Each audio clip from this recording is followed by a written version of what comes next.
सास, माँ, बहू और बेटी। नहीं नहीं, ये कहानी इन सारे के सारे रिश्तों की नहीं, बल्कि 2 रिश्तों में ही सभी रिश्तों के होने की है। अरे बहू, मेरे और तेरे ससुर जी की रोटी मत बनाना, मैं बना लूंगी, दिन तक ठंडी हो जाती है। बहू जो की एक वर्किंग लेडी थी। नहीं नहीं माँ जी, मैं अच्छे से कपड़े में लपेट देती हूँ ना, आप क्यों मेहनत करेंगी, माइक्रोवेव में गर्म कर लेना। अरे नहीं बहू, मेहनत मत कर, वैसे भी ऑफिस में कम मेहनत होती है क्या, जा रहने दे। लेकिन बहू मानती नहीं, वो सास ससुर की रोटी बना कर ही जाती है। दोपहर में खाने के वक्त ससुर जी कहते हैं, अरे बहू को रोटी बनाने के लिए क्यों मना कर दिया, क्या हो गया, ठंडा ही तो खाते आए हम लोग हमेशा से। अरे वो क्या है ना, सुबह ऑफिस जाती है, घर का सारा काम करने में वक्त लग जाता है, अरे थकती है वो अलग, तो मैंने सोचा बहाने से ही थोड़ा कम काम करवाऊं। ससुर मुस्कुरा रहे होते हैं। ये तो अच्छा है, बहू को समझना जरूरी है। वक्त बीत रहा था, घर में सब खुश थे कि एक दिन, माँ जी आप शाम को थोड़ा टहलने निकला करें, घर पर रह रहकर हड्डियाँ जाम होती है, पापा को भी ले जाया करिए, मैं वक्त पर तो आ जाती हूँ। बहू ठीक 5 बजे ऑफिस से घर आ जाती है। फिर चाय नाश्ता बनाकर सास ससुर के साथ बैठती, उन लोगों को सारा दिन का हाल बताती। रात को पति घर आता है। क्या बात है बेटा, ऑफिस से आकर कभी हम लोगों के साथ भी बैठा कर। अरे माँ, दिन रात काम करके मन ही नहीं करता, अगले दिन की फिर तैयारी होती है, आप और पापा ही कमरे में आ जाओ। इससे अच्छी तो बहू है, कितना भी थकी रहे, घर आकर हम लोगों के लिए चाय नाश्ता बनाना, फिर बातें करना।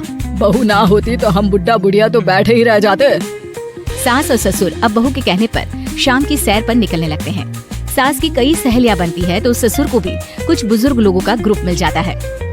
कैसा रहा सहेलियों के साथ शाम का वक्त, हम लोगों ने तो भाई खूब योगा किया। अरे हम लोगों को गप्पों से फुर्सत ही नहीं होती। वैसे मिसेस मल्होत्रा आज बहू के बारे में कुछ बोल रही थी। तभी वहाँ ऑफिस से बहू आ जाती है जो जींस और टॉप में होती है। क्या बात है माँ, क्या कह रही थी आपकी सहेली आपकी बहू के लिए? सास इस बार बहू को कुछ अलग तरीके से देखती है और उल्टा सवाल ही दाग देती है। क्या कह रही थी वो हटा, ये बता तेरे ऑफिस में तो मर्द भी काम करते होंगे ना? बहू जो अब तक मजाक कर रही थी वो सीरियस हो जाती है। मर्द होंगे नहीं माँ जी, मर्द ही ज्यादा है, हम 5 ही लड़कियां हैं ऑफिस में। अरे तो अच्छा लगता है क्या ऐसे कपड़े पहनती हो? कल से तुम ना साड़ी पहनकर ऑफिस जाना, और हाँ शाम का नाश्ता थोड़ा जल्दी बनाया करो, नाश्ता बनाकर बाद में ही ऑफिस के कपड़े चेंज करने जाना। बहू को समझ में नहीं आता कि सास को हो क्या क्या है, लेकिन वो कुछ नहीं कहती, सीधे किचन में जाकर चाय नाश्ता बनाती है और सास ससुर को दे देती है। अगले रोज बहू ऑफिस के लिए तैयार होती है तो खूब सुंदर सी साड़ी पहनती है और ऑफिस के लिए निकलने से पहले सास और ससुर के पैर छूती है और निकल जाती है। क्या बात है, आज मेधा के ऑफिस में लग रहा है कोई फंक्शन है। अच्छा, पता नहीं, मुझे तो बताया नहीं, वैसे तो सारी बात करती रहती है। अरे देखा नहीं कैसे साड़ी पहनकर जा रही थी? अरे वो तो मैंने ही बोला है उसे। अरे अच्छा लगता है क्या रोज रोज ऐसे सूट या जींस में जाना? बहू हो, बहू बनकर रहो, और आप भी ना मेधा मत किया करिए, बहू बोला करिए, सर पर चढ़ जाएगी तो दिक्कत हो जाएगी। सास अब बहू को बहू जैसा रखने लगती है, हर बात पर रोका टोकी, हर बात पर ताने। क्या बात है, आजकल लेट आ रही है ऑफिस से? अरे चाय के लिए भी देर हो जाती है, हम लोग फिर पार्क में भी देर से पहुंचते हैं। सभी की बहुएं वक्त से चाय नाश्ता करा देती है अपने सास ससुर को, बस एक तू ही है जो उस वक्त ऑफिस से निकलती है। माँ जी, वो एक रास्ता पुलिस वालों ने न जाने क्यों बंद कर रखा है, जिसके कारण ट्रैफिक ज्यादा हो जाता है। मैं कोशिश करूंगी कल वक्त से पहले निकल जाऊं। ससुर देख रहे होते हैं कि बहू अब परेशान सी रहने लगी है। एक रोज, मेधा, बेटी मेधा। जी पिताजी। बेटा देख जरा कौन सी टी शर्ट अच्छी लग रही है।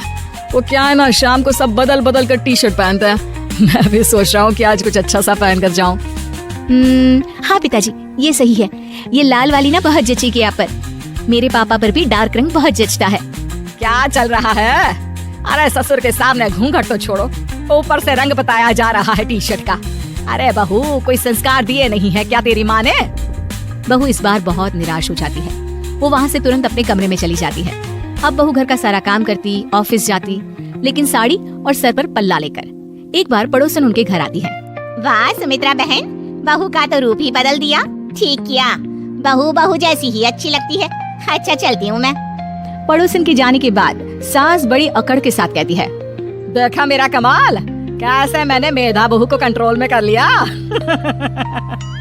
अब बारी ससुर के बोलने की थी। हाँ सुमित्रा, बिल्कुल ये काम तो किया है तुमने, लेकिन कभी सोचा क्या खो दिया? क्या खो दिया? मैंने तो कुछ नहीं खोया जी।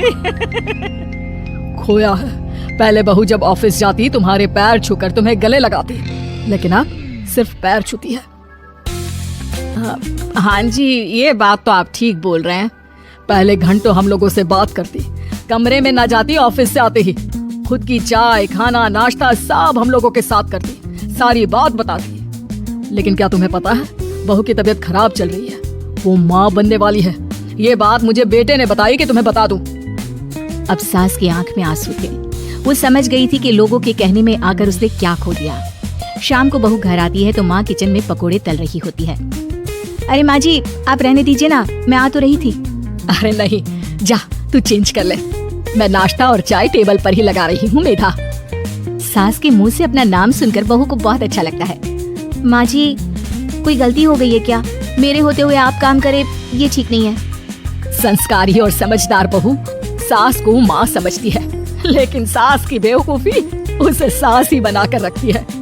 बहू, मुझे भी थोड़े संस्कार और समझदार बनने का मौका दे, जिससे मैं भी बहू नहीं बेटी को देखूं तुझ में। और हाँ, मेरा होने वाला पोता क्या कहेगा कि दादी ने तो मेरी माँ को बहुत परेशान किया। बहू सास को गले लगा लेती है। नहीं माँ जी, वो कहेगा कि माँ को तो दादी ने बेटी बनाकर रखा है।